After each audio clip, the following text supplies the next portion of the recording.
In this lesson, we are going to learn how to create a simple contact form in Craft using the Craft Contact Form plugin. We will add the form to our Crafty Brewery site so customers can contact us with questions about our brew products and recipes. Now, we've been building this Crafty Brewery site over the last few videos that you've probably seen on the site. We did it for some videos for the Learning Craft series. And if you want to learn more about Craft and how to use it, I encourage you to check out that series of videos. But during this lesson, here's what we'll learn. We'll learn how to install and configure the Craft first-party contact form plugin, how to code the contact form plugin, and then how to add a honeypot to the form to prevent spammers from using our form to spam people. To get started, the first thing we need to have is a copy of the latest version of Craft running. If you have a local version of Craft running, you can do an update to make sure you have the latest. For this video, I am running the latest version, which I just updated, which is 2.4.2693. You also want to get the sample site that we have here for Crafty Brewery, and you can access it where you're watching this course. You can get the sample site and then get started. The only thing you need to do is add in the app directory so that you get the Craft app itself. That won't be part of the download. You'll have to get that from the Craft website. And finally, you'll need a copy of the Pixel and Tonic contact form plugin for Craft. It's available for free at GitHub. I'll have a link along with this video, but if you search for it on GitHub, you'll be able to find it pretty easily. You want to download a copy of that from the releases section. Just grab the zip file, and we'll need that because we're going to install that plugin and use it. Speaking of installing it, let's go ahead and grab the latest version. And once we have it downloaded, we can go ahead and open it up and find this contact form folder right here. And we'll copy that and then go into our project and into the Craft directory, and then in the plugins directory, we just want to drop in contact form. And now if we go to our Craft control panel and go to the gear menu, choose plugins, you can see contact form is now listed here. It's not installed. So let's go ahead and install it. And now we have it installed. Before we start building the template, let's first configure it to work as we wish. We can click on the plugin name, and we have a form here with some settings. Let's go through that. The first thing we want to do is set our email. This is going to be the email to which we want to send all messages that are submitted through the form. So let's just send it to our support email. And then the sender text, this is what will be prepended, as it says here in the instructions, to the email's from name, so that you can see actually who it's from. So it'll say such and such on behalf of the person's name. We can always change this later, so we'll leave it as it is for now. And then the subject text is a new message from Crafty Brewery. We'll say contact form, so we know the form in case we have multiples. Allow attachments. We're going to leave attachments turned off for this form. Maybe in a future lesson we'll cover how to use attachments. But we do want to use a honeypot field. And we're going to do this so we can cut down on spam. And we'll just call our honeypot field Pooh, as in Winnie the Pooh. And we need to tell Craft what this is called because Craft has to know if this field is filled out that it should consider this form submission spam. We'll talk more about that in a little bit. Let's save our contact form settings. In this example site, I have a page called contact set up as a single and with a URI of contact, so it's at the site root. Now, the code that we're going to use for the Craft plugin, contact form plugin, is pretty simple. There aren't any custom form tags that you have to worry about. We're just going to use the standard form elements. So let's start with that. Let's look at our single here. We have a entry template called contact.html. So we want to make sure that that is where we put our contact form code. In our code editor, we want to create the contact form template. We're going to call it contact.html, which is what we specified it in our single settings. So we have that here. Now, if you downloaded the starter point for this lesson, you should have a templates directory in the public directory, and then a form called contact form. It's going to give us a starting point here. Then we want to use this so we have access to all of the markup. We don't have to write all of that just for this lesson. So we say here we are extending our layout. We have a main block. We have a page title and some text to prompt the filling out of the form. And then here is our form right here. Let's save that and take a look in the browser so we make sure the form looks okay. Our form is at /contact, so if I load that, you can see here's my contact form. We have the title, the text, and then 3 fields for the form, the name, the email, and the message. Now, in this case, the email and message are required by the Craft Contact Form plugin, but the name is something that I added as an option. So like I said before, is that this form tag, the opening and closing form tags, we just use the normal HTML form tags with the post method, and then the action we leave blank. Craft requires that you define the action in a hidden input field. Now this isn't uncommon for CMSs, as a standard form action would attempt to post right to that URI, which means that Craft probably wouldn't be able to intercept it and handle it. Another common hidden value that you see in CMS forms is the redirect destination. This is where you want the person to go after they submit the form. In this case, we're going to do that for Craft too. So we need to put in 2 hidden input forms. So we'll do input in the type of hidden. And the name for the action for a field has to be action. And then for the value, contact form / send message. Let's do one more type of hidden. This time the name is going to be redirect, and the value of that will be where we want to redirect them. So in this case, I want to send them to, let's say, contact / thanks, like that. Okay, so now we have our 2 hidden fields which define the action where this form is going to post to, and then where the form will redirect after successfully submitting the data. Now moving on, we want to also include a special tag that is optional, but it protects our form from something called cross-site forgery requests. I'm going to keep this brief and purposefully high level, but a cross-site forgery attack is a form of malicious attack which exploits the trust a website has for a user, for example, a user that is logged in and authenticated. And a successful malicious attack using this takes advantage of that trust and executes some action while the user is logged into the site. This is typically done by tricking the user to click on a link or something that then performs some action on the site, like posts a form, transfers money, or whatever it is that the site does. When we add the protection to our form, what we're doing is that we are relying on the cookie that is saved with every new session when you are logged in with Craft.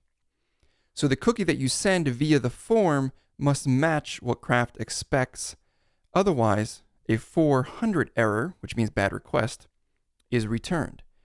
This protection is not required, but I think it's a good idea to go ahead and do it. So let's enable it for this form. So the first step to using this protection is to enable it in our site's configuration file. So we go into config and general, and then here we add another configuration item called enable CSRF protection and set it to true.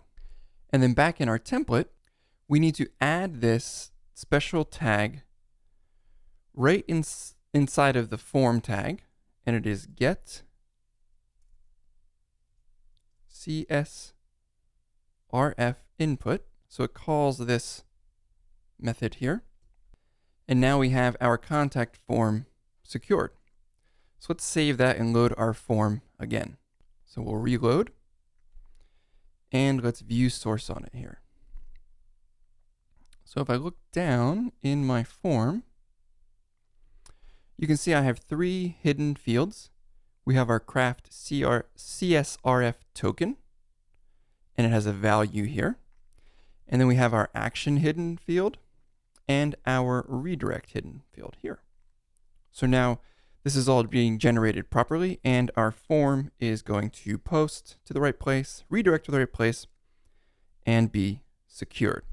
Now let's move on to adding the fields to our form. The Craft Contact Form plugin requires that we have 2 fields. Like I mentioned earlier, we have to have the from email form, which is the email of the person sending the form, and then the message, which is the content of the email. In addition, we can also use something called from name, which will allow the person to put in their name, and that will be included as well. We can also add other fields to the form by adding additional fields to the message, but for now we're going to just use these 3 fields. If you want to learn about adding additional fields, you can see an example in the documentation on the GitHub page for the plugin. If you copied the code right in, you already have all these fields right here. We have from name right here. We have from email right here. And we have message, which is a text area, which is where the message will go. All right, let's try to submit this form. If I go here, I'm going to reload it, and I try to submit it, I just get a blank form back. Now, obviously, I need to input something because I know as the developer that the email and the message are both required, but I'm not getting any feedback from Craft at all on that. Well, that tells me that we probably need to have some error output for the form. And fortunately, the plugin makes that pretty easy to do. We're only going to get error messages, however, for the 2 fields that are required, which is the email and the message. And that way, when somebody submits the form, Craft will create a new message object that contains the contents of the form submission, even if it's incomplete. And then it will actually be able to return the errors based on what was not filled out and repopulate the form with the stuff that we did fill out. So let's go ahead and take a look at how we can make that happen. So like I said, any errors we get back are part of the message object. Now don't confuse the message object with the message field. The message object contains all the submitted field data that will turn into this email that is sent out. Just at the top here, I want to put in a little bit of code to check for the errors. So I'm going to do for error in message. This is that message object, get all errors method, which will get all the errors if there are any. And then we can print out the error and then do end for. Let's move that down and save that. Now this would output any error message that are returned. However, if we try to load the form with this code, let's do a fresh load, you can see that we get an error that the variable message does not exist. So why do we get this? Well, it's because the object isn't available until we submit the form. Craft hasn't created a new instance of that object yet. So we need to first set a conditional to check for that object. So here we can do if message is defined,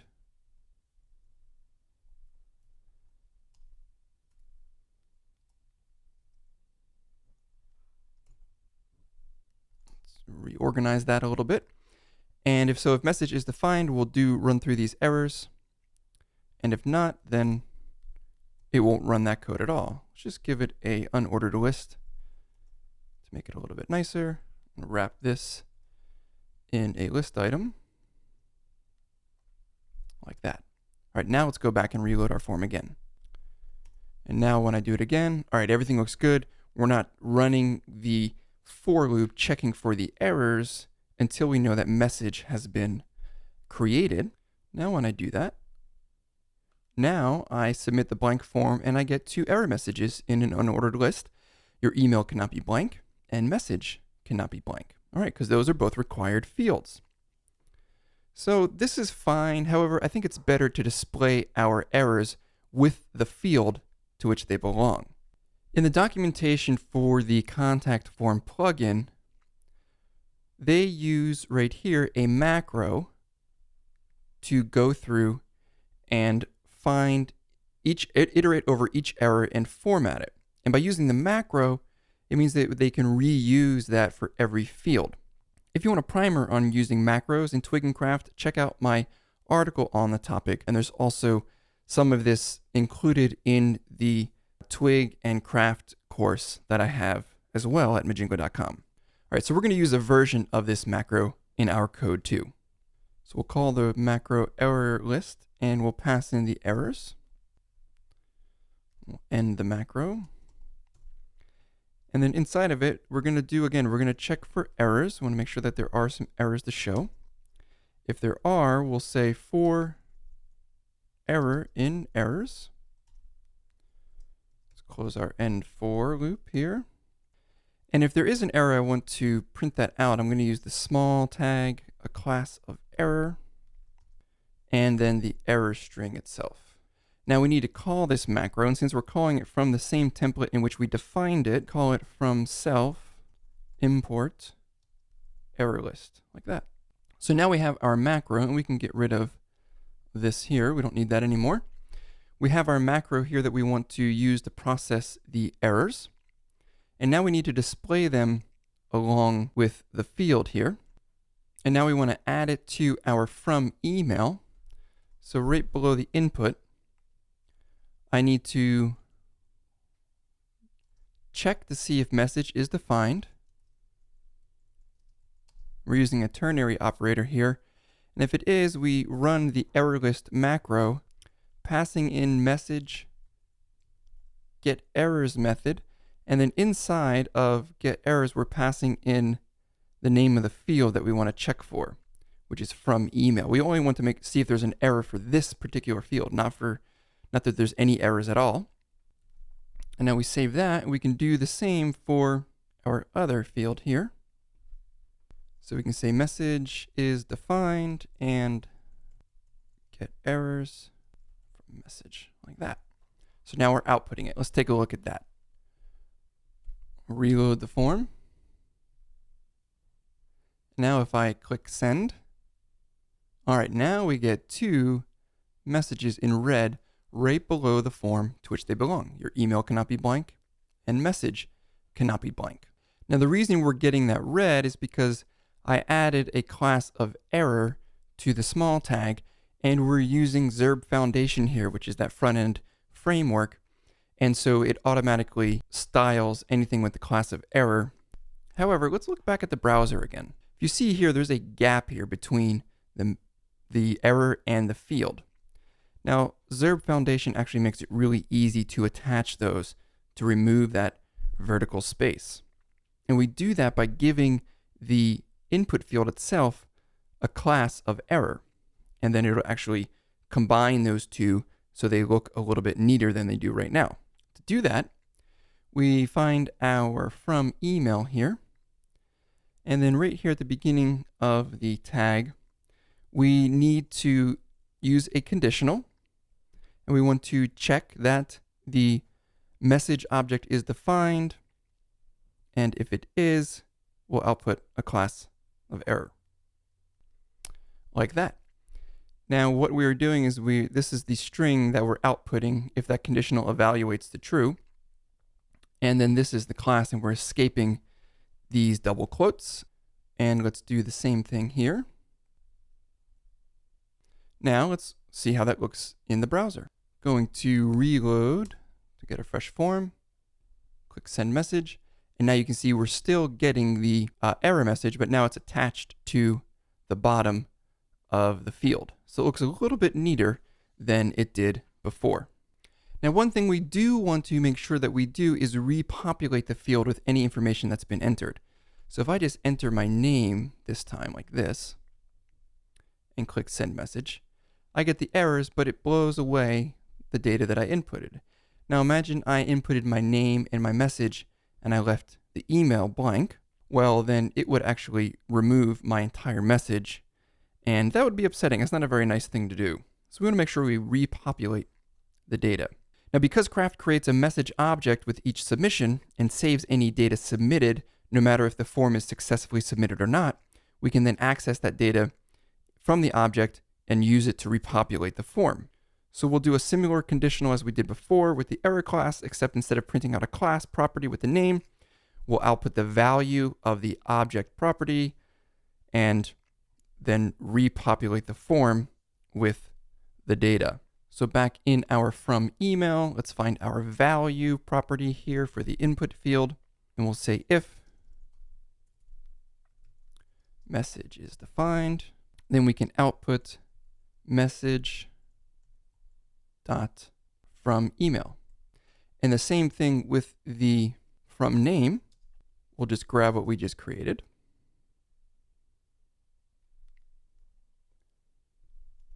Drop it in. Instead of from email, we'll do from name. And finally, for the text area, we drop it in between the two tags. We say message dot message in this case. And you can see that send message cannot be blank. And if I now say there's a form and I click send message, and now the form submits, I'm redirected to contact/thanks, and the form is working. One last thing that we want to do is add a honeypot to our form. Now, we don't want a spammer or bot to use our form to send a bunch of spam email. It makes for an unpleasant situation. It makes a lot of people unhappy. So we add the honeypot. When we configured our plugin at the beginning of this lesson, we used the word pooh, P-O-O-H, as in Winnie the Pooh, the lover of honey, as our honeypot field name. So let's talk a little bit about what a honeypot is. I'm sure it's clear to mostly everybody, but just in case it's not, it's worth reviewing. A honeypot is an input field in a form which we hide via CSS that spam bots will fill out automatically because they're dumb bots and they're looking for an easy ride. And we check to see if that input field is filled out. If it is, we know it's spam because no human would fill it out because they can't see it. If it's not filled out, we can hazard a pretty good guess that that is most likely a human, and we can process the form normally. So to add it, let's add a input field to the bottom of our form. Now remember, we don't want this to be a hidden input field. We want it to be a normal one. We want it to have the name that we set, which is who.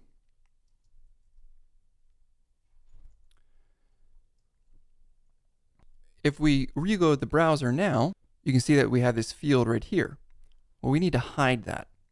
At the top of our template, let's just drop in some CSS. Really simple. Input the ID of poo,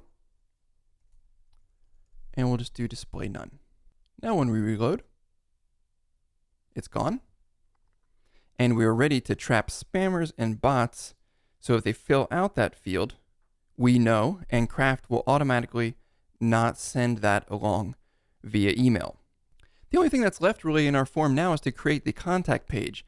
So you know when I submit this form is that Craft is going to forward me to the /contact/thanks. Right now this is blank. I trust that you can do this on your own by creating a page via the Craft control panel. It's some great way to wrap up this lesson. If you want to explore more about the Craft contact form, I encourage you to check out the plugin documentation, which is on the GitHub page. There's information about allowing attachments, submitting the form via AJAX, adding additional fields, and also passing parameters to the thank you page so you can personalize it. Check out the documentation if you want to take what you learned in this lesson and go even further. Thanks for watching, and if you want to learn more about Craft, check out our Craft tutorials page at majingo.com/craft.